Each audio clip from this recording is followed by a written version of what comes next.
بالله من الشيطان الرجيم. بسم الله الرحمن الرحيم.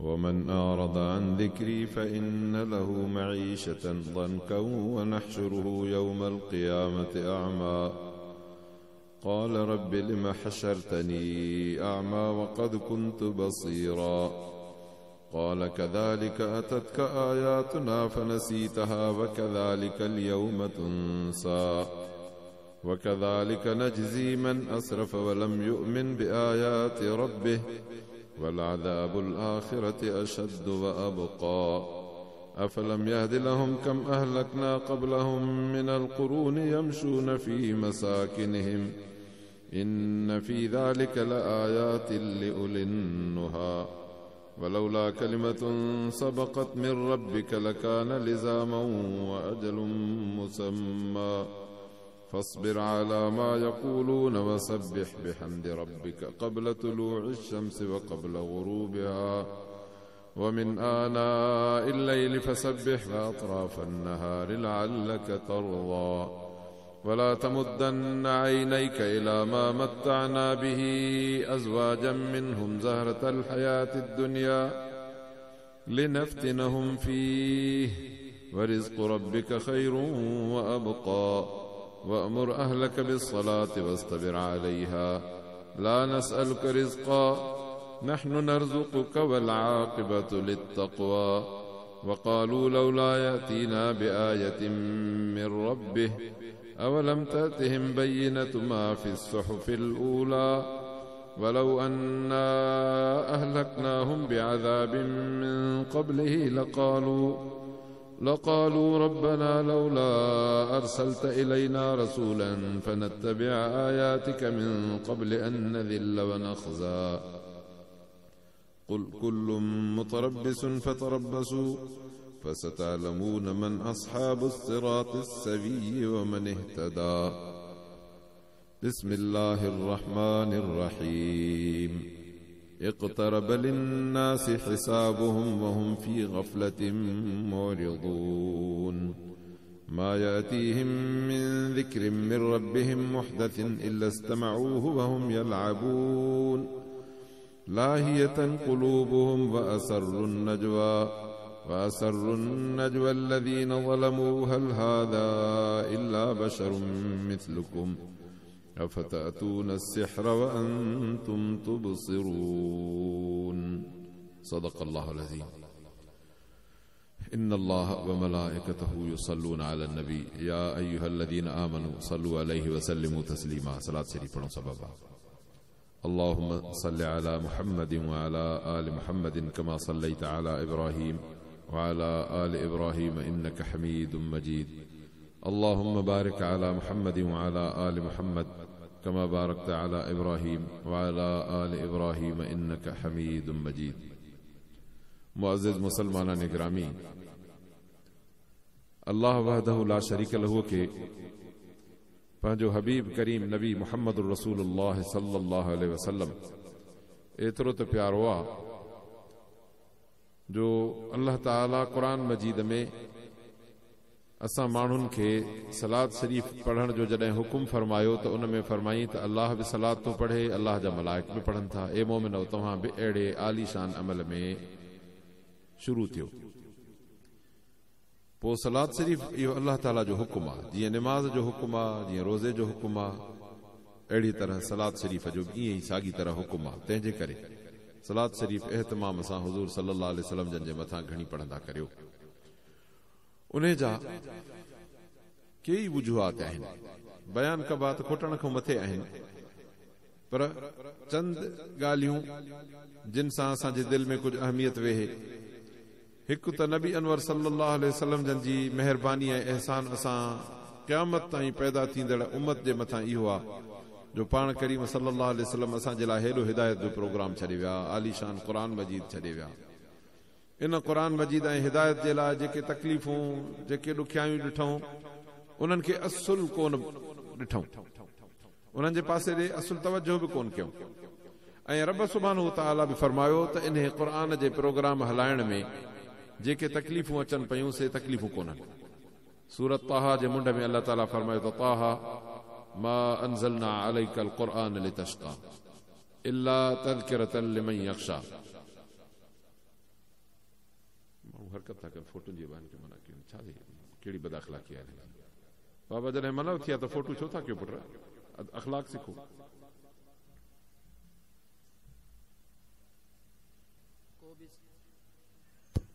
को भी साथी फोटो कढण जी कोशिश न करे, काफ़ी मर्तबा चयो आहे, महिरबानी करे साम्हूं इहो परियां वेठा, इहो टोपी वारो, महिरबानी करे फोटो न कढनि। अंसारुल इस्लाम जा रज़ाकार जंहिं साथी खे ॾिसनि फोटो कढंदे मोबाइल ज़ब्त करे वठनि। ॿियो त ही माण्हू क़ुर शरीफ़ खे रोकण जी कोशिश था कनि। असुल हिननि जी हरकत जो मतिलबु ऐं मक़सदु इहो आहे त क़ुर शरीफ़ न थिए, क़ुर शरीफ़ पढ़ंदे जो हरकत कजे, रुकावट कजे।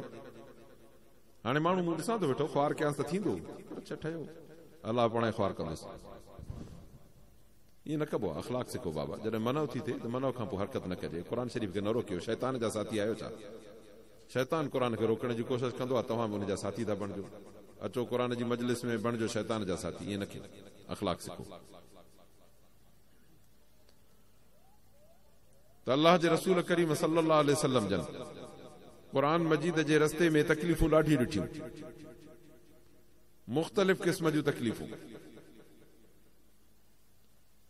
जिस्मानी, मुआशी, मुआशरती, दोस्तन अहबाबन खे तकलीफ़ूं। पर अल्लाह सुब्हानहू व तआला नबी सल्लल्लाहु अलैहि वसल्लम जन खे फरमायो त ताहा मा अंज़लना अलैकल क़ुरआन लितश्क़ा। ऐं सोहणा मोहम्मद, तव्हांजे मथां जेको असां क़ुर मजीद नाज़िल कयो आहे इहो तकलीफ़ जे लाइ कोन्हे। इन जो मतिलबु आहे त इहा तकलीफ़ जेका अचे थी सा क़ुर मजीद जे करे जेका तकलीफ़ आई आहे सा तकलीफ़ कान्हे। छो त क़ुर अल्लाह ताला जो एॾो वॾो प्रोग्राम आहे जो उन जे लाइ इहे तकलीफ़ूं के बि तकलीफ़ूं न आहिनि।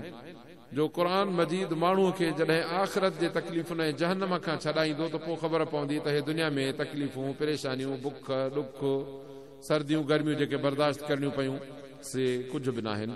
छो त जहन्नम जी बाहि ॾाढी ॾुखी आहे ऐं यकीन ॼाणो त उन जहन्नम जे बाहि खां अल्लाह जे क़ुर खां सवाइ माण्हू नथो छुटी सघे। अल्लाह ताला जो क़ुर मजीद जेसि ताईं माण्हूअ खे सिधी वाट कोन वठाईंदो तेसि ताईं को बि माण्हू जहन्नम जे बाहि खां छुटी कोन सघंदो। पोइ ॾिसजे त हाणे जेको माण्हू जहन्नम जे बाहि खां जो बचियो त पोइ दुनिया में तकलीफ़ूं, के धक, के परेशानियूं, के ॾुख, के बुखूं, के परेशान जेके आयूं से मिड़ई ख़ैर आहे, का ॻाल्हि कान्हे। तॾहिं अल्लाह ताला फरमाए ते सोहणा मोहम्मद, असां तव्हांजे मथां जेके क़ुर मजीद मां नाज़िल कयासीं तकलीफ़ुनि जे लाइ कोन्हे, बाक़ी जेके थोरियूं घणियूं तकलीफ़ूं आयूं सा उन जी का ॻाल्हि कान्हे, परवाह न कबी। मुसलमानो, असांखे हक़ीक़त में क़ुर जे लाइ के बि तकलीफ़ूं ॾिसणी कोन पयूं आहिनि। उम्मत मुस्लिमा जा जेके फर्द हिन उम्मत जे लाइ क़ुर मजीद जे तालीम जो इंतज़ाम पिया कनि ऐं बंदोबस्त था कनि, पुराणे ज़माने में माण्हुनि खे क़ुर मजीद पढ़ण जे लाइ कोन मिलंदो हो। हे क़ुर मजीद हीअं आम कोन हुआ। हज़रत उस्मान बिन अफ़ान रज़ी अल्लाह अन्हु क़ुर मजीद जा नुस्ख़ा कुझु लिखाए दुनिया जे मुख़्तलिफ़ मुल्कनि में मोकिलिया, न त उन खां अॻु में माण्हुनि वटि क़ुर मजीद पढ़ण जे लाइ कोन हूंदो हुयो। पोइ के माण्हू जेके कंहिंजे वातां ॿुधनि, पोइ कुझु के लिखनि, या को हिकिड़ो उस्ताद वेही ॿुधाए, ॿिया वेही उन खां यादि कनि, इन तरीक़े खां सवाइ क़ुर मजीद कोन हासिल थींदो हो। अल्हम्दुलिल्लाह हींअर क़ुर मजीद जा नुस्ख़ा सभिनी मुस्लमाननि जे घर में पिया आहिनि, आसान आहिनि, हर सहूलत माण्हूअ खे पढ़ण जी मौजूद, तालीम जा ज़रिया ऐं वसीला मौजूद। अॻे में उस्तादनि जे पुठियां डोड़णो पवंदो हो, हींअर उस्ताद थो शागिर्दनि जे पोयां टुके त बाबा अचो भलाई करे क़ुर मजीद पढ़ो। पोइ बि मुसलमाननि जा बच्चा क़ुर कोन था पढ़नि, मुसलमान पंहिंजे बच्चनि खे क़ुर कोन था पढ़ाइनि, इहा वॾी ग़लती आहे। छो त अल्लाह ताला फरमाए त इन हाज़ल क़ुरान यहदी लिल्लती हिय अक़वम, हे क़ुर मजीद माण्हू खे सिधी वाट वठाईंदो ऐं उहा वाट अहिड़ी हूंदी जो उन में पोइ आख़िरत में पहुचण खां पोइ अल्लाह ताला मुबारक ॾींदो त तव्हांखे अल्लाह ताला क़ुर मजीद ते हलण जे करे वॾी इज़त ॾिनी आहे। इज़त हूंदी जन्नत जी शकिल में, जहन्नम खां बचाव ऐं जन्नत में घर। पोइ एॾी वॾी मुबारक ऐं बिशारत फ़क़त क़ुर मजीद मां मिलंदी ऐं इंसान खे अल्लाह ताला हिन दुनिया जे जहान में पैदा बि क़ुर जे करे कयो आहे। सूरत अर रहमान जो मुंड खोले तव्हां तर्जुमो पढ़ो, अर रहमान अल्लमल क़ुरान ख़लक़ल इंसान अल्लमहुल बयान। रहमान क़ुरान मजीद जी तालीम ॾिनी आहे। पहिरियों अल्लाह ताला हिकिड़ी सूरत में फरमाया त मूं क़ुरान मजीद जी अमानत ॾियणी कई ज़मीन खे, जबलनि खे, आसमान खे, उन्हनि कान खई। अबैन अन यहमिलनहा व अशफक़न मिनहा, इन भारी अमानत खां डिॼी विया त अमानत खणो ऐं उनखे पूरो न कयूं, इहा वॾी ॾुखी ॻाल्हि आहे। छो त अल्लाह ताला जेको हुकुम ॾे ऐं माण्हू पूरो न करे त पोइ सज़ा जे लाइक़ थींदो। पोइ अल्लाह ताला फरमायो त रहमान अल्लमल क़ुरान, रहमान खे क़ुरान जी तालीम ॾियणी हुई। तंहिंजे करे ख़लक़ल इंसान, हे तव्हां साहबा जेको बि माण्हू पंहिंजे सीने ते हथ रखी पाण खे इंसान चवे, इहो अल्लाह जे क़ुरान जे लाइ पैदा थियो आहे। या त जे पाण खे क़ुरान इंसान न बि चवे तॾहिं बि दुनिया चवंदी त इंसान आहे। आख़िर ज़ाहिर हैवान त कोन्हे न, माण्हू केर बि जे इंसानियत न करे पोइ बि त चइबोसि माण्हू न, बद अख़लाक, किनो, बुछड़ो, गंदो जहिड़ो बि हुजे, बद अमल हुजे, आहे त इंसान। भली गैर मुस्लिम हुजे तॾहिं बि अल्लाह ताला उनखे क़ुरान उन ॾांहुं मोकिलियो आहे, उनखे क़ुरान जे लाइ पैदा कयो अथई। पोइ हाणे जेको क़ुरान मजीद जी दामन खे पकड़ींदो त अल्लाह ताला थो फरमाए त हे क़ुरान मजीद सिधी वाट वठाईंदो ऐं मुबारक बि ॾींदो त तुंहिंजे लाइ अल्लाह ताला वटि तमामु वॾी इज़त वारी मज़दूरी तयारु आहे। ऐं जेको हिन क़ुरान मजीद खे पुठी ॾींदो त उन जे लाइ 2 सज़ाऊं अल्लाह ताला क़ुरान मजीद में ॾसियूं आहिनि। मुस्लमानो, मोहे तव्हांजे लाइ ॻाल्हि थो कयां, जिन माण्हुनि पंहिंजे बचनि खे क़ुरान न पढ़ायो आहे, या जेके माण्हू पंहिंजे बचनि खे क़ुरान पढ़ाइण जे लाइ फ़िकिरमंद न आहिनि, परेशान न आहिनि, कोशिश कोन था कनि, उहे माण्हू कन खोले ॿुधनि। त इन जे लाइ 2 सज़ाऊं अल्लाह ताला क़ुरान मजीद में ॿुधायूं, जेके माण्हू क़ुरान खे अहमियत नथा ॾियनि ऐं क़ुरान खां मोह था मोड़नि। हिकिड़ो त अल्लाह ताला फरमाए त वमन अरद अन ज़िक्री फइन लहू मईशतन ज़नका, माण्हू क़ुरान खां मोह मोड़ींदा आहिनि दुनिया जे करे। केतिरा माण्हू ॿारनि खे क़ुरान कोन्हनि पढ़ाईंदा। अरे बाबा, ॿारनि खे क़ुरान छो नथो पढ़ाए? चई साईं स्कूल था वञनि। बाबा स्कूल छा? चई साईं स्कूल पढ़ंदा, पोइ सुभाणे वॾा थींदा, पोइ नौकिरी मिलंदी, पोइ दुनिया मिलंदी। क़ुरान पढ़ी मुला थींदो, मुला खे छा मिलंदो? मुला खे जेको बि मिले। दुनिया वारा मञनि न मञनि, तस्लीम कनि न कनि, पर हे जेके अव्हां क़ुरान मजीद जे सॾ ऐं जलसे ते आया आहियो, अबा अव्हां हिन कुर्सीअ ते इलाइक़े जे DC साहब खे, SP साहब खे, ऑफिसर खे वेहण ॾींदा? हीअ क़ुरान मजीद जे वाइज़ जी कुर्सी तव्हां रखी आहे, वॾे एहतमाम सां स्टेज ठाही अथव, स्टेज जे मथां वॾी कुर्सी रखी अथव ऐं इन ते तव्हां वेहारींदा क़ुरान वारनि खे। जेको क़ुरान मजीद जी तिलावत कंदो, जेको क़ुरान मजीद जो वाइज़ कंदो, उन खे वेहारींदव। माण्हू साॻियो ई असां जहिड़ो आहे, पर क़ुरान मजीद जी जो हुनखे इज़त लॻी आहे, तंहिंजे करे हिन कुर्सीअ ते उनखे वेहण था ॾियूं। अमीर अचनि, कबीर अचनि, वॾेरा अचनि, बादशाह अचनि, हिन कुर्सीअ ते वेहण कोन ॾिबो, छो त हीअ क़ुरान जे दर्स ऐं वाइज़ जी कुर्सी आहे। तव्हांजे मस्जिद में मिंबर हूंदो आहे न, जुमे ते वाइज़ जे लाइ कंहिं ऑफिसर खे चाढ़े बीहारींदा, ज़मींदार खे, वॾेरे खे, बादशाह खे, मुल्क जे खे कोन चाढ़ींदा। ग़रीब जो ॿार हूंदो, क़ुरान दिलि में हूंदुसि, उनखे चवंदो तूं मिंबर ते चढ़ी बीह। हाणे ॿुधायो त इज़त इन खां सवाइ ॿियो छा खे चइबी आहे दुनिया में? त सभिनी माण्हुनि जे विचां जे अलाह जे आॾो सजदो करणो हूंदो त निमाज़ जे लाइ तव्हीं इमामत जे लाइ उन माण्हू खे बीहारींदो जंहिंजे सीने में क़ुरान हूंदो। जॾहिं को माण्हू मरे थो ऐं जनाज़ो पढ़ाइणो हुजे तॾहिं बि उन माण्हू खे आॾो कंदो जंहिंखे क़ुरान मजीद हूंदो। जॾहिं केरु बचो तव्हांजो ॼमे, उन जे कन में आज़ान ॾियारणी अथव, तॾहिं बि उन खे चवंदो जंहिं वटि क़ुरान हूंदो। माण्हूअ जे ॼमण खां मरण ताईं ज़िंदगीअ जे विचनि मरहलनि में क़ुरान मजीद वारे खे आॾे मुसले ते बि करे बीहारियो, अलाह जे सॾ खे जी करण जे लाइ बि क़ुरान वारे खे आॾो करे बीहारियो। ॿुधायो त इन खां वधीक इज़त बि कहिड़ी चइबी आहे? इज़त इन खे चइबो आहे जो काल वज़ीर आज़म हो, लथो त पोइ को कुतो बि कोन पियो सुञाणेसि। ॿुधायो त अव्हां वटि जॾहिं क़ुरान मजीद वारो नौजवान हूंदो आहे त उनजी हिकिड़ी इज़त हूंदी आहे, पर उहो क़ुरान वारो हाफ़िज़ कारी आलिम जॾहिं झूनो पोढ़ो थींदो आहे त सभु माण्हू उन खे पंहिंजे मथे ते विहारींदा आहिनि। दुनिया जे उहिदनि ऐं नौकरियुनि वारा माण्हू रिटायर थींदा त उनखे इदारे मां लोधे कढंदा आहिनि। क़ुरान मजीद वारो रिटायर कोन्हे थींदो। जिन माण्हुनि जे दिलि ऐं दिमाग़ में क़ुरान कोन्हे, 60 साल खां पोइ उन्हनि जो दिमाग़ कमु कोन्हे कंदो। जंहिंजे दिमाग़ में क़ुरान आहे उनजो दिमाग़ कमु ई वॾी 60 साल खां पोइ शुरू कंदो आहे। इन खां वधीक इज़तूं कहिड़ियूं ॿुधायां तव्हांखे? अल्लाह ताला फरमाए जेको मुंहिंजे क़ुरान खां मुंहुं मोड़ींदो फ़इन लहू मईशतन ज़नका, जंहिं दुनिया जे ख़ातिर तो क़ुरान खे छॾियो आहे, अल्लाह थो फरमाए त क़ुरान खे पुठी ॾियण जे करे इहा दुनिया सोढ़ी कंदो मां। भली तो वटि दुनिया अकीचार हुजे पर ख़ुशि कोन गुज़ारींदी, छो त तो क़ुरान खे पुठी ॾिनी आहे। अल्लाह तो फरमाए क़ुरान मजीद में वनहशुरहु यौमल क़यामत अमा, पहिरीं सज़ा दुनिया में त भली घर भरियल हूंदुसि पर ख़ुशि कोन गुज़ारींदो। ऐं अल्लाह ताला तो फरमाए त क़यामत जॾहिं इहो माण्हू अंधो थी उथंदो, हे अखियूं भली हुजनि पर क़यामत जे ॾींहुं अंधो। अब्बा दुनिया जे हिन जहान में माण्हू नाबीन हूंदो आहे, उनखे खोड़ पहचान हूंदा त परावा बि अलाह कारण वठी दर ते छॾींदा, दर खां वठी मस्जिद ते छॾींदा, जिथे वञणो हूंदुसि उते पहुचाए छॾींदा, त वीचारो नाबीन आहे, माज़ूर आहे, हिन जो हक़ आहे त असीं अखियुनि वारा उनखे वञी पंहिंजी जाइ ते रसायूं। पर जॾहिं अखियुनि वारो माण्हू हिन ज़िंदगीअ में अलाह जे क़ुर खे कोन थो ॾिसे त क़यामत जे ॾींहुं जिथे माण्हू खां अबो बेज़ार, अदो बेज़ार, धीउ बेज़ार, पुट बेज़ार, ज़ाल बेज़ार, दोस्त बेज़ार, यौम ला तमलिकु नफ्सुन लिनफ्सिन शैया, केर बि माण्हू कंहिंजे लाइ कख जी मालिकी कोन करे सघंदो। उन ॾींहुं क़यामत जा धमाका, दधका, जहन्नम जा भड़का, माण्हुनि जूं दाहूं, वॾी परेशानी जो आलम, उते हिकिड़ो माण्हू अंधो थी पवे। पोइ चवंदो त रब लिमा हशरतनी आमा वक़द कुंतु बसीरा, अलाह मूंखे त अखियूं दुनिया में मूं ॾिसंदो हुयुसि, मूंखे हिते अंधो छो कयो अथई। अलाह फरमाईंदो त कदालिक, जहिड़ी करणी तहिड़ी भरणी। अतत का आयातुना फनसीतहा, असांजो क़ुर पूरो तो ॾांहुं आयो हो पर तो असांजे क़ुर खे विसारियो।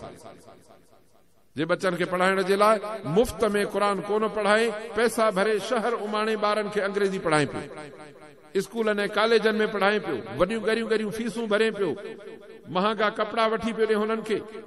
क़ुर मजीद जे तालिब जे लाइ के ड्रेसियूं ऐं कपिड़ा कोन्हनि वठणा पवंदा, हुननि जे लाइ के फीसूं भरणियूं कोन्हनि पवंदियूं, को गॾो किताबनि जो कोन वठिबो आहे, न थेलो वठी ॾिबो आहे हुनखे, हुनखे छड़ो मदरसे छॾे अचिबो आहे। हीउ क़ुर मजीद बि मदरसे वारा पाण ॾींदा अथसि। हुनजे मानीअ, खाधे पीते, रहाइश जो बंदोबस्तु अलाह ताला हिन क़ुर जे सदके करे छॾियो आहे। इते ई मुसलमान ज़रो अकुल जो धारे न त जंहिं दुनिया जे तालीम जे लाइ तूं दुनिया खां उनजे पोयों वियो आहे, उते तोखे मानी जो बंदोबस्तु करणो पए, कपिड़े जो बंदोबस्तु करणो पवे, मास्तर पढ़ाइण वारनि खे तोखे फीसूं ऐं पघारियूं ॾियणियूं पवनि, स्कूल जो किरायो तोखे ॾियणो पवे, सभु ख़र्च तोखे करणा था पवनि। छाजे करे सुभाणे दुनिया जेके हींअर वात फाड़े वेठा आहिनि हेॾो उठ जेॾो, इहे सुभाणे तोखे दुनिया ॾींदा। ख़ुदा जा बाना जिथे तुंहिंजे बचे जे लाइ अॻुवाट रहाइश जो इंतज़ाम आहे, खाधे पीते जो इंतज़ाम आहे, तइलीम जो इंतज़ाम आहे, हुनजे तरबियत जो इंतज़ाम आहे, हुनखे अख़लाक सेखारण जो इंतज़ाम आहे, अबे अमा सां भले हलण जे तइलीम जो इंतज़ाम अथसि। इन सॼी तइलीम वारे प्रोग्राम खे छॾे तूं पंहिंजे बचे खे अहिड़ी जाइ ते तो छॾे जिथे हो हेॾो वात फाड़े वेठा आहिनि त पैसा आण पैसा आण, हितां तोखे किथां माश मिलंदो? माश मिलंदी त अलाह जे क़ुर मां मिलंदी। नबी सल्लल्लाहु अलैहि वसल्लम जन फरमायो आहे, मन शगलहुल क़ुरआन अन ज़िक्री व मसअलती ओतीहि अफ़ज़ल मा ओति साइलिन। माण्हू दुनिया जे कमनि सां लॻी विया, के धंधनि सां, के नौकरियुनि सां, के कहिड़नि सां, के कहिड़नि कमनि सां, पर अलाह जे रसूल सल्लल्लाहु अलैहि वसल्लम फरमाए त हिकिड़ो मुंहिंजो बानो हिन क़ुर मजीद सां लॻी वियो आहे। एतिरो मशगूल आहे क़ुर सां जो अलाह खां हथ खणी दुआ बि कोन थो घुरे त रब मूंखे रिज़्क़ कुशादो ॾे, घुरण जी एतिरी गुंजाइश ई कान्हे, सॼो ॾींहुं क़ुर में लॻो पिया। जीअं तव्हांजा बच्चा क़ुर पढ़ंदा आहिनि, अब्बा सुबुह जो अखि पटींदा आहिनि, फजर जी निमाज़ खां पहिरियां त वेही क़ुर खे भेरो ॾींदा, वरी निमाज़ थींदी, निमाज़ खां पोइ वेही क़ुर मजीद पढ़ंदा। मतिलबु इहो आहे त हुननि खे दुआ घुरण जो टाइम न आहे जो अलाह खां दुआ घुरनि त रब असांखे कुझु ॾे। अलाह थो फरमाए त इनखे दुआ घुरण जी ज़रूरत न आहे, इहो क़ुर पढ़े, इन जे लाइ मूं घुरण वारनि खां वधीक भलो ॾींदुसि। ऐं हक़ीक़त बि आहे, जे बचड़ा क़ुर पढ़ी अञा फारिग बि मस थी वञनि त सुबुह जो हुननि जे लाइ अलाह ताला चांहि पाणी जो बंदोबस्तु कंदो आहे। वरी मंझंदि ताईं पढ़ी मस फारिग थींदा आहिनि, रब साईं हिन जे मानी जो बंदोबस्तु कंदो आहे। वरी राति ताईं अञा घुमी फिरी खेड़ी पहिरीं राति जो अचे, तइलीम पूरी कंदा, अॻुवाट हुननि जे लाइ अलाह ताला मानी जो इंतज़ाम करे छॾींदो आहे। मुसलमानो हक़ीक़त आहे त जेकॾहिं असां अकुल सां सम्झूं त अलाह ताला इते ई नंढड़नि बच्चनि जे लाइ क़ुर जो बंदोबस्तु कयो आहे, पर जेको माण्हू ज़िंदगी क़ुर जे लाइ वक़ुफ़ करे उनखे अलाह ताला बुख मारींदो। हैफ़ आहे मुसलमान तुंहिंजे सोच थी, वॾी ग़लति सोच आहे मुसलमान जी। इहो उहो माण्हू आहे जेको मूं ॿुधायुमि तव्हांखे त अलाह त क़ुर खां मुंहुं मोड़ींदे त गुज़र तंग थींदी, क़यामत जे ॾींहुं उथंदे त अंधो हूंदे, छो त तोखे अखियूं क़ुर जे लाइ मिलियूं, पर तो क़ुर ॾिठो ई कोन। तोखे दुनिया जूं बिल्डिंगूं, कॉलेज, स्कूल, हे हो ॿिया टिया, इहा दुनिया नज़र आई, तोखे आख़िरत नज़र ई कान आई। तंहिंजे करे तो दुनिया में क़ुर खे नठो, हाणे तुंहिंजे अहिड़ियुनि कूड़ियुनि अखियुनि जी घुर्ज कान्हे, अंधो कयोसि, क़यामत जे ॾींहुं अंधो थींदो। अलाह तो फरमाए 50,000 साल जो ॾींहुं हूंदो, अंधो पियो फिरंदो हुते, ऐं इहो हिसाब थियण खां पोइ जॾहिं आख़िरत थींदी, अल्लाहु अकबर, अलाह तो अॻिते अञा हिसाब पोइ वरी जेको सज़ा थींदसि उहा धार थींदी। अलाह असांखे अहिड़ी सज़ा खां बचाए। ऐं हुज़ूर अनवर सल्लल्लाहु अलैहि वसल्लम जन जी हिकिड़ी फरियाद अल्लाह ताला क़ुर मजीद में ॿुधाई आहे, उहा इहा आहे त क़ाल रसूल या रब इन क़ौम इत्तख़ज़ू हाज़ल क़ुरआन महजूरा। अवां आलमनि खां वाइज़ ऐं तक़रीरूं ॿुधियूं आहिनि, न त मूं तव्हांखे अर्ज़ु कयां थो त क़यामत जे ॾींहुं शफ़ाअत फ़क़त मुहम्मदुर रसूलुल्लाह सल्लल्लाहु अलैहि वसल्लम ख़ातमुन नबीन कंदा, छो त नबी सल्लल्लाहु अलैहि वसल्लम ख़ातमुन नबीन, उन्हनि जे पुठियां ॿियो को नबी अचणो कोन्हे। तंहिंजे करे अल्लाह ताला शफ़ाअत जो प्रोग्राम बि आदम अलैहिस्सलाम खां वठी जो हलायो त अचे मुहम्मदुर रसूलुल्लाह सल्लल्लाहु अलैहि वसल्लम ते बीठो। नबी सल्लल्लाहु अलैहि वसल्लम खां अॻिते कोन वेंदो, छो त उन्हनि खां अॻिते नुबूवत जो प्रोग्राम ई कोन्हे। ऐं जेकॾहिं अॻिते नुबूअत जी दावा आहे त पाण करीम सल्लल्लाहु अलैहि वसल्लम फरमायो आहे त जेको मुंहिंजे पुठियां नुबूअत जी दावत करे त कज़ाब कूड़ो दज्जाल फिरेबी आहे। जेको कूड़ो ऐं फिरेबी हुजे सो नबी थी सघंदो? सुवाल ई पैदा न आहे। नबी मोहम्मद रसूलुल्लाह ख़ातमुन नबीन, हुनजे पोइ क़यामत ताईं ॿियो को नबी न अचणो आहे। इहो असांजो ईमान आहे त क़यामत जे ॾींहुं शफ़ाअत में मोहम्मद रसूलुल्लाह सल्लल्लाहु अलैहि वसल्लम जन कंदा। पोइ जिथे नबी सल्लल्लाहु अलैहि वसल्लम जन खे शफ़ाअत करणी आहे उते हज़रत आदम अलैहिस्सलाम कोन कंदो, हज़रत नूह अलैहिस्सलाम कोन कंदो, हज़रत मूसा अलैहिस्सलाम कोन कंदो, हज़रत ईसा अलैहिस्सलाम कोन कंदो। सभु चवंदा त इज़हबू इला मुहम्मद रसूलुल्लाह, मोहम्मद रसूलुल्लाह जी ख़िदमत में वञो। नबी सल्लल्लाहु अलैहि वसल्लम ईंदा, पाण करीम फरमाईंदा हा मूं हलां थो हली शफ़ाअत कयां थो। पोइ अलाह जे आॾो सजदो करे शफ़ाअत कंदा, हिसाब हलंदो, जन्नती जन्नत ॾांहुं वेंदा, जहन्नमी जहन्नम ॾांहुं वञणु शुरू थींदा। पोइ उते नबी करीम सल्लल्लाहु अलैहि वसल्लम जन अलाह जे आॾो हिकिड़ी फरियाद पेश कंदा। अबा फरियाद कंहिं जवाबदार जे ख़िलाफ़ ॾिबी आहे। हिकिड़ो को माण्हू जवाबदार थी पवंदो आहे, पोइ उनजे ख़िलाफ़ फरियाद दायर कबी आहे त फलाणो माण्हू ॾोहारी आहे, उनजे ख़िलाफ़ असां फरियाद था कयूं। अलाह जा रसूल फरियाद कंदा उम्मत ते, वक़ाल रसूल या रब्बी इन क़ौम इत्तख़ज़ू हाज़ल क़ुरान महजूरा। साईं मूं हिन उम्मत खे वॾियूं तकलीफ़ूं सही, परेशानियूं सहियूं, ॾुख तकलीफ़ूं सठियूं, मूं हिननि खे क़ुरान मजीद पहुचायुमि, पर मुंहिंजी उम्मत क़ुरान खे पुठीअ पोइ उछलाए छॾियो। ही उन्हनि माण्हुनि जे लाइ आहे जेके पंहिंजे बचनि खे क़ुरान कोन था पढ़ाइनि, जिन माण्हुनि खे पढ़ण जे लाइ इख़बारूं त आहिनि पर क़ुरान पढ़ण जी फुर्सत कान थी मिले। हे वॾा नंढा सभु सॼियूं इख़बारूं पढ़ी था वञनि पर क़ुरान जी हिकिड़ी सिट बि कोन था पढ़नि, हिकिड़ो सिफ़ो बि कोन था पढ़नि। सॼो ॾींहुं इहे माण्हू मोबाइलूं त वेठा ॾिसनि था पर क़ुरान जो हिकिड़ो रुकू बि कोन था पढ़नि। सॼो ॾींहुं टीवियुनि में अखियूं विझो वेठा आहिनि पर क़ुरान मजीद जी तिलावत न ॿुधण जी तौफ़ीक़ आहे न पढ़ण जी तौफ़ीक़ आहे। उन्हनि जे लाइ नबी सल्लल्लाहु अलैहि वसल्लम जन फरियाद कंदा, साईं मूं हिननि खे क़ुरान ॾेई आयुमि पर हिननि क़ुरान पुठीअ पालो चलाए छॾियो। हिननि खे राग वणिया पए, बेहयायूं उछड़ायूं पई वणनि, अख़बारुनि जूं कूड़ियूं ख़बरूं पई वणनि, पंहिंजूं कचहरियूं पई वणनि, पर हिन क़ुरान जे पढ़ण जो हिननि खे शौक़ु कोन हो। पोइ जॾहिं नबी सल्लल्लाहु अलैहि वसल्लम जन जो फरियाद कनि बा, पोइ ॿुधायो त शफ़ाअत केरु कंदो, वकालत केरु कंदो, अलाह वटां ज़मानत केरु खणंदो? सुवाल ई न आहे। तंहिंजे करे मुस्लमानो पंहिंजे बचनि खे क़ुरान पढ़ायो त इनशाअल्लाह आख़िरत में बचाव थींदो, न त को बचाव कोन्हे। अल्लाह सां इंशाअल्लाह असांखे हिन क़ुरान मजीद पढ़ण पढ़ाइण जी तौफ़ीक़ अता फरमाए। हुज़ूर अनवर सल्लल्लाहु अलैहि वसल्लम जन फरमायो ख़ैरुकुम मन तअल्लमल क़ुरान व अल्लमह, तव्हां मां भलो उहा जेको क़ुरान पढ़े ऐं बचनि खे क़ुरान पढ़ाए। अल्लाह असांखे क़ुरान पढ़ण पढ़ाइण जी तौफ़ीक़ अता फरमाए। हुज़ूर सल्लल्लाहु अलैहि वसल्लम जन क़ुरान मजीद वारनि जी इज़त में जेके फरमान ॿुधाया त तमामु वॾा आहिनि। फरमाइनि क़यामत जो ॾींहुं थींदो, हिकिड़ा ॿ ज़ाल मुड़ुस हूंदा, ग़रीब माण्हू वीचारा, जोड़ो माण्हुनि जो, उन्हनि खे अल्लाह ताला घुराए बीहारींदो, पोइ जन्नत जी आलीशान पोशाक घुराए उन्हनि खे पहिराईंदो। अहिड़ो ख़ूबसूरत कपिड़ो हूंदो जो दुनिया जा वॾा माण्हू जिन दुनिया में ॾाढा ऊचा ऊचा कपिड़ा पाता हूंदा पर उहे बि कोन बीही सघंदा हुननि कपिड़े जे रोब में। हू ग़रीब पाण चवंदा त बेमकुसी न हाज़ा साईं, असांखे हे अहिड़ा आलीशान कपिड़ा कहिड़े शौक़ में पाराया आहिनि? जवाब ईंदो त बेअख़्ज़ वलद कुमल क़ुरान, तव्हां बचो क़ुरान खे ॾिनो? जी हाज़े बचो क़ुरान खे ॾिनो, क़ुरान पढ़ण जे लाइ असां पंहिंजा बचा वक़्तु कया। अल्लाह फरमाईंदो थे तव्हांजे बचनि जे क़ुरान पढ़ण जे करे तव्हांखे जन्नत जी पोशाक मिली वई। सो अदा जे जन्नत जी पोशाक खपेव त बचनि खे क़ुरान पढ़ायो। इहा तव्हांजी इज़त। ॿी हदीस शरीफ़ आहे त जेको क़ुरान मजीद पढ़ंदो ऐं उन ते अमल कंदो उनजे अबे अमा खे अल्लाह ताला सोन जो ताज पहिराईंदो क़यामत जे ॾींहुं, जंहिंजी रोशनी सिज खां वधीक हूंदी। वरी अल्लाह ताला जे रसूल सल्लल्लाहु अलैहि वसल्लम क़ुरान मजीद पढ़ंदड़ बचनि जे लाइ उन्हनि जो शान ॿुधाईंदे फरमायो त क़यामत जो जॾहिं ॾींहुं थींदो त अल्लाह ताला मोमिननि माण्हुनि खे जन्नत में जायूं ॾींदो। उते जॾहिं हिकिड़ो क़ुरान मजीद वारो ईंदो अल्लाह ताला उनखे फरमाईंदो त तुंहिंजी जाइ हिते कान्हे, इक़रा वर्तक वरतिल कमा कुंत तुरतिल फि दुनिया। क़ुरान मजीद पढ़ंदो वञ, ठाहे ठाहे पढ़, जीअं दुनिया में क़ुरान ठाहे पढ़ंदे आहिनि ईअं पढ़ंदो वञ, जिथे आख़िरी आयत हूंदी क़ुरान जी मथे तुंहिंजी जन्नत में माड़ी आहे। अज़ीज़ो, एतिरियूं सभु अल्लाह जा रसूल सल्लल्लाहु अलैहि वसल्लम ॻाल्हियूं ॿुधाए विया आहिनि। इन खां पोइ बि जे मुस्लमान खे बचे खे पंहिंजे खे क़ुरान पढ़ाइण जो शौक़ु न थिए, पोइ त पंहिंजी क़िस्मत खे चवे फिटल क़िस्मत आई आहे। अल्लाह शाला असांखे क़िस्मत सही बणाए। त अज़ीज़ो, पंहिंजे बचनि खे क़ुरान पढ़ाइण जो एतमाम कयो। अल्लाह साईं असांजे बचनि खे क़ुरान पढ़ण पढ़ाइण जी तौफ़ीक़ अता फरमाए। अल्लाह सुब्हानो तआला असांखे हिन क़ुरान ऐं सुन्नत जे रस्ते ते हलण जी तौफ़ीक़ अता फरमाए। अज़ीज़ो, हे क़ुरान मजीद जा जलसा, नबी करीम सल्लल्लाहु अलैहि वसल्लम जन जी सीरत जा जलसा, हे सभु हिन जे लाइ हूंदा आहिनि त मुस्लमान खे नबी अनवर सल्लल्लाहु अलैहि वसल्लम जन जी सुन्नत ऐं तरीक़ो ऐं ज़िंदगी मुबारक ते हलण जो ढंग सेखारिजे। जो अल्लाह ताला फरमायो आहे लक़द कान लकुम फी रसूलिल्लाहि उस्वतुन हसनह, नबी सल्लल्लाहु अलैहि वसल्लम जन जे ज़िंदगी मुबारक में तव्हांखे ज़िंदगी गुज़ारण जो तरीक़ो आहे। ऐं फरमाई त मई उते रसूल फ़क़त अता अल्लाह, जेको नबी सुहिणे सल्लल्लाहु अलैहि वसल्लम जन जी सुन्नत ऐं पैरवी कंदो उन ॼण अल्लाह जो चयो वञो। मई उते अल्लाह व रसूलहू फ़क़त फाज़ फौज़न अज़ीमा, जेको अल्लाह ऐं अल्लाह जे रसूल जो चयो वञे उन खे कामयाबी आहे। साहब अज़म कयूं त अल्लाह सां इंशाअल्लाह क़ुर मजीद पढ़ंदासीं, नबी सोने सल्लल्लाहु अलैहि वसल्लम जे सुन्नत ते हलंदासीं। अल्लाह ताला असांखे कामयाबी नसीब फरमाए। अवां जे आॾो मां कुझु क़ुर शरीफ़ जूं आयतूं पढ़ियूं। अल्लाह ताला इन क़ुर मजीद जे आयतुनि जे तर्जमे माना मतिलब ऐं अहकामात सम्झण उन ते अमल करण जी तौफ़ीक़ अता फरमाए।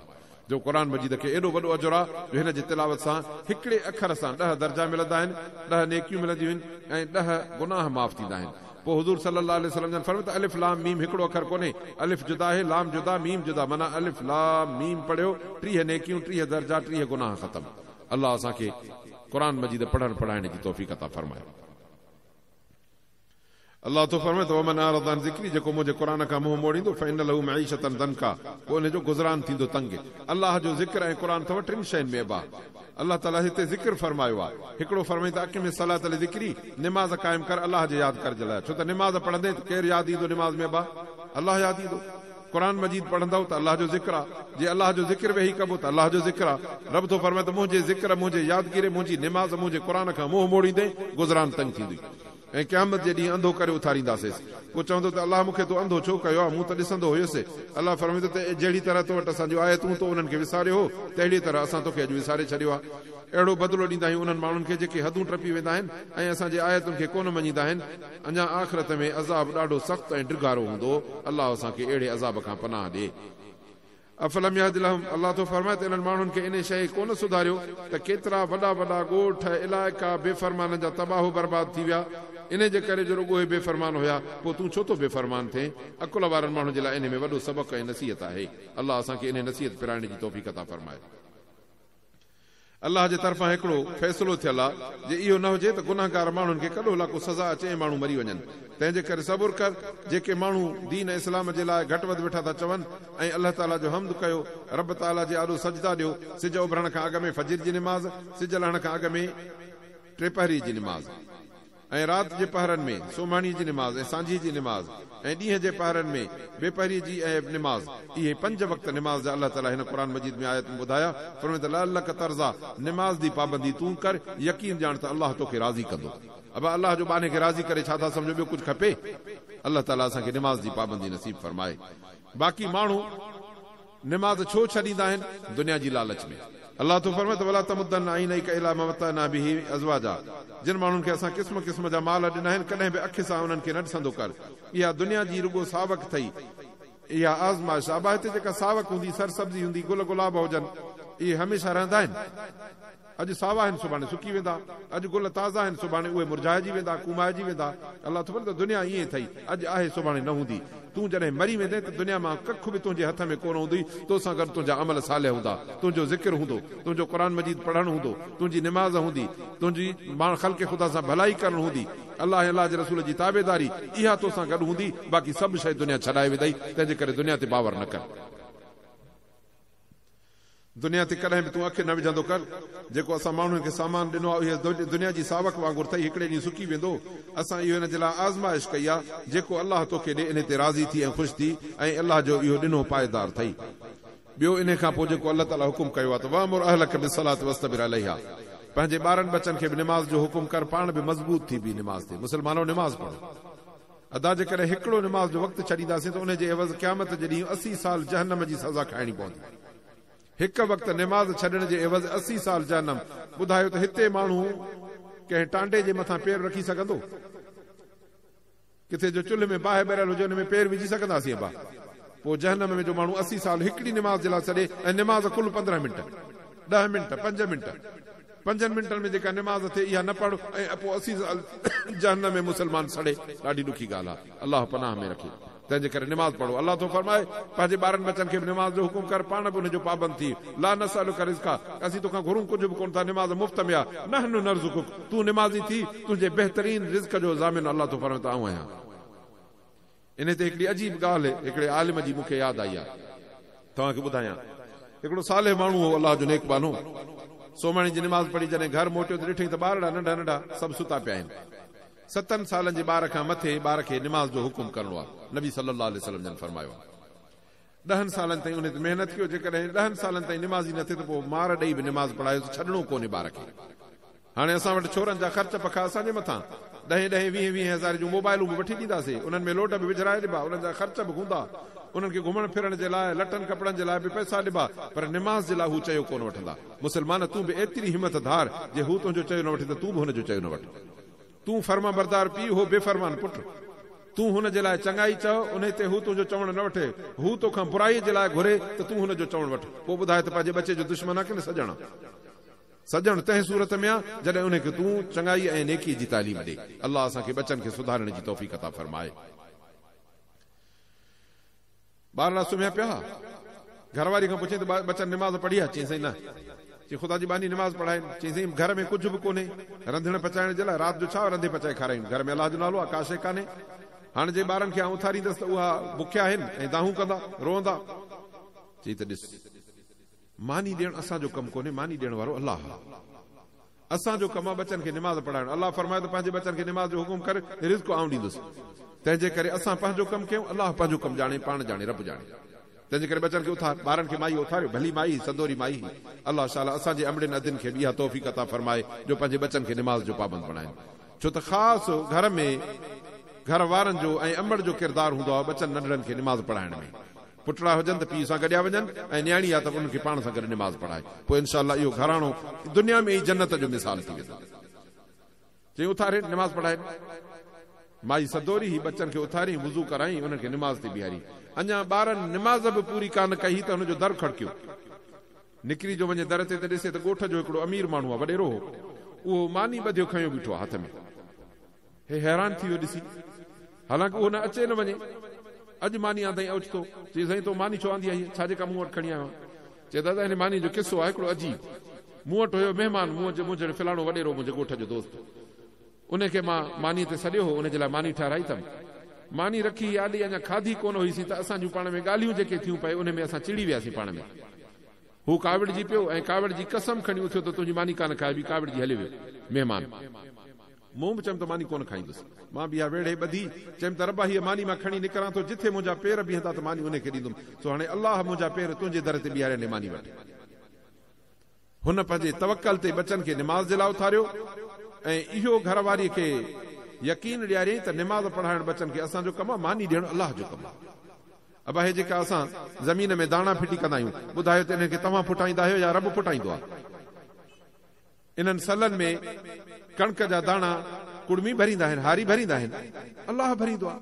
हिन जो कमु आहे वञी गप में अन उछले आयो, मिटीअ में वञी उछले आयो, हुनखे पाणी ॾेई सॼे खे कीचड़ करे मिलाए आयो, उन्हनि मूं सावा सलाह कढणु, उन्हनि सलनि में सुहिणा सोनारी संग भरणु, उन्हनि संगनि में दाणा भरणु, उन्हनि दाणनि में ज़ाइको ऐं ग़िज़ा भरणु, इहो अलाह जो कमु आहे। इहो अलाह ताला ॾींदो अथई निमाज़ जे सदके, पोइ खाईंदो सभु को आहे। जीअं शादी थींदी आहे हिकिड़े माण्हू जी, भत खाराइबो आहे सॼे ॻोठ खे, हालांकि शादी त कुल हिकिड़े माण्हू जी हूंदी आहे न। अलाह तो फरमाए तव्हां निमाज़ वारनि जे सदके हे दस्तरखान विछाईंदो आहियां, पोइ मुस्लमान बि खाइनि, काफ़र बि खाइनि, इंसान त खाइनि पर जानवर बि खाइनि। तंहिंजे करे अदा निमाज़ पढ़ो ऐं पढ़ायो पंहिंजे बचनि खे। तॾहिं अलाह फरमायो पंहिंजे ॿारनि बचनि खे निमाज़ जो हुकुम कर, पाण मज़बूत थी बि। असां को रिज़्क कोन था घुरायूं, नहनु नर्ज़ुक़ुक, असां रिज़्क तोखे ॾींदासीं, वल आक़िबत लितक़वा, दुनिया में रिज़्क ऐं आख़िरत में भली पछाड़ी। पोइ ॿुधायो त अहिड़ी भली ज़मानत दुनिया में केरु ॾींदो? अलाह खां सवा केरु कोन ॾींदो। तंहिं करे ते मज़बूत थी बीहूं। पोइ अलाह तो फरमाए त बेफ़रमान चवंदा त वक़ालू लौला यातीना बिआया, भला असांखे अलाह जो नबी को मौजज़ो छो नथो ॾेखारे पंहिंजे रब जे तरफ़ां। अलाह तो फरमाए त अॻ में केतिरनि क़ौमुनि जा मौजज़ा, निशानियूं, सहीफ़ा, किताब, उहे सभु भरिया पिया आहिनि। उन्हनि में तव्हांखे इबरत कान थी थिए।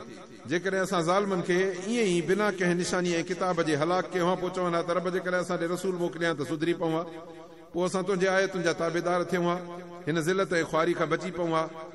चवेनि त हर को इंतज़ारु करे, तव्हां बि इंतज़ारु कयो, तव्हां ॾे क़ुर मोकिलियोसीं, हिदायत मोकिलीसीं। अबा क़ुर मजीद असां मुस्लमाननि ॾे आयो आहे कोन आयो आहे? क़ुर जी तालीम मुफ़्त में पई थी मिले, हर कंहिंखे थी मिले, आम जाम थी मिले।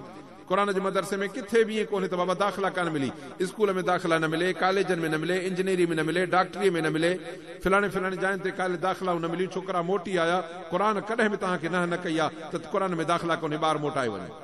एॾो अलाह ताला क़ुर जो दर खोलियल छॾियो आहे, पोइ बि मुस्लमान बचनि खे क़ुर न पढ़ाए, वॾी ग़लती अथसि।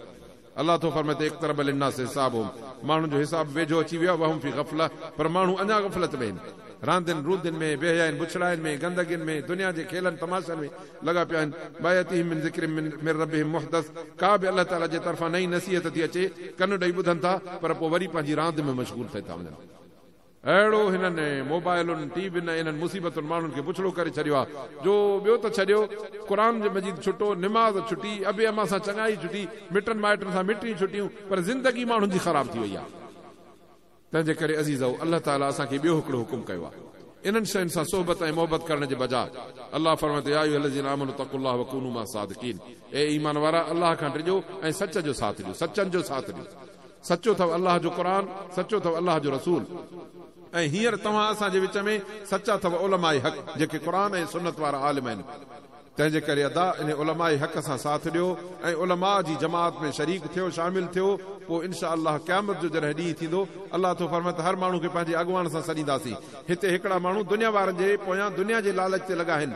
असां उलमाए हक़ जे पोयां अल्लाह जे क़ुरान ऐं अल्लाह जे रसूल सल्लल्लाहु अलैहि वसल्लम जे ताबेदारी जे करे लॻंदासीं क़यामत जे ॾींहुं जॾहिं सॾु थींदो इंशा अल्लाह इहे आलिम अॻ में थी हलंदा ऐं पोइ असां इन्हनि माण्हुनि आलिमनि जे पोयां थी हलंदासीं इंशा अल्लाह मुहम्मद रसूलुल्लाह सल्लल्लाहु अलैहि वसल्लम जे झंडे हेठि हली जमा थींदासीं दुआ है त अल्लाह ताला क़ुरान ऐं सुन्नत जे रस्ते ते हलण जी तौफ़ीक़ अता फरमाए अल्लाह सुब्हानो तआला शाला असांखे हिदायत जे रस्तनि ते हलण जी तौफ़ीक़ अता फरमाए रब सुब्हानो तआला असांखे उलमाए हक़ जे जमात में साथ रहण जी तौफ़ीक़ अता फरमाए जेको चयो आहे कि ॿुधोसीं अल्लाह ताला भलेनि ॻाल्हियुनि ते अमल करण जी तौफ़ीक़ अता फरमाए आख़िर दावाना अल्हम्दुलिल्लाहि रब्बिल आलमीन रब्बना आतिना फ़िद दुनिया हसनतन व फ़िल आख़िरति नसअलुकल ख़ैर कुल्लहु आतिना मिन लदुनका रहमतन